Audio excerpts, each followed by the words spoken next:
प्यारे बच्चों, छोटे भाइयों और दोस्तों, बहुत बहुत प्यार और शुभकामनाएं।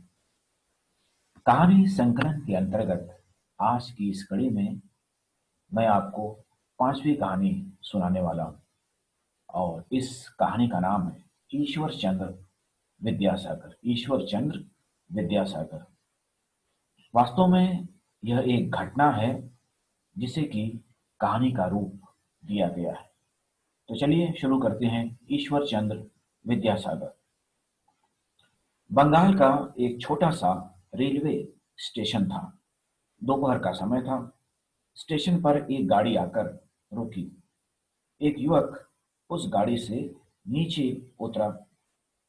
युवक के पास एक छोटा सा संदूक था। वह जोर जोर से आवाज लगा रहा था, कुली कुली। छोटा सा तो स्टेशन था, वहां कुली कहाँ था?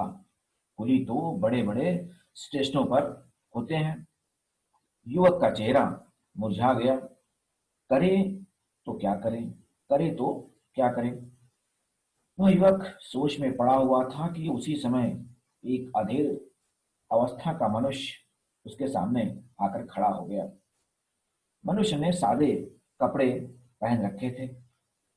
युवक ने उस मनुष्य को कुली समझा और उसे डांटते हुए कहा, बड़े सुस्त हो तुम लोग, जल्दी से संदूक उठा लो।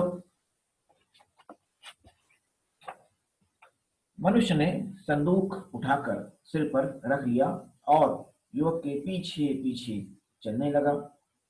अपने घर पहुंचकर युवक ने जेब से पैसे निकालकर उस मनुष्य से कहा, संदूक यहीं उतार कर रख दो और यह अपनी मजदूरी लो।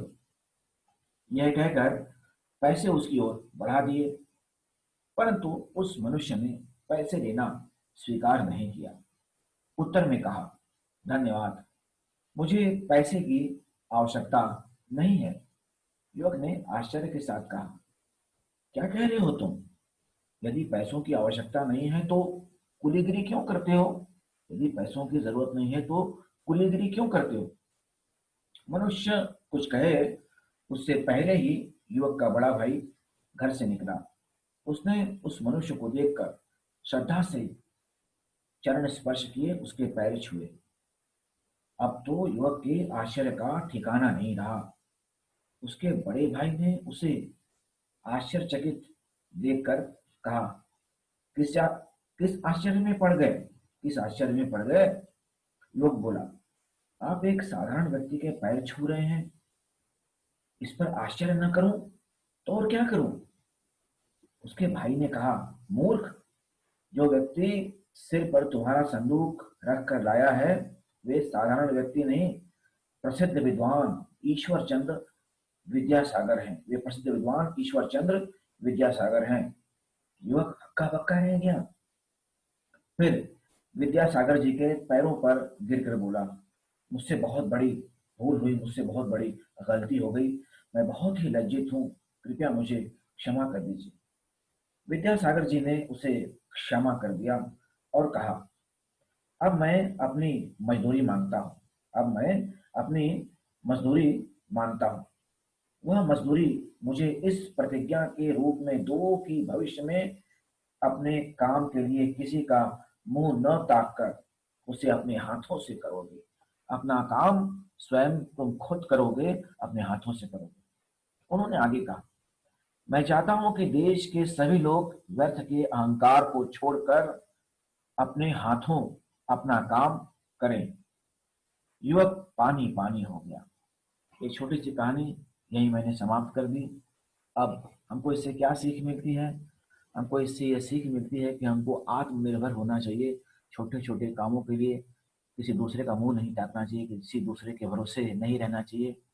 हमको जितना संभव हो अपना काम खुद ही करना चाहिए और उसके लिए किसी के भरोसे नहीं रहना चाहिए। और दूसरी शिक्षा हमको ये मिलती है कि हमको अहंकार नहीं करना चाहिए। हमको किसी को भी छोटा बड़ा नहीं समझना चाहिए। यदि उम्र में कोई बड़ा है तो उसकी हमको इज्जत करनी चाहिए। और इस प्रकार से इन सारी शिक्षाओं के साथ यही मैं अपने मुख को विराम देता हूँ और अगली कहानी के लिए मैं आपसे फिर मिलूंगा। धन्यवाद।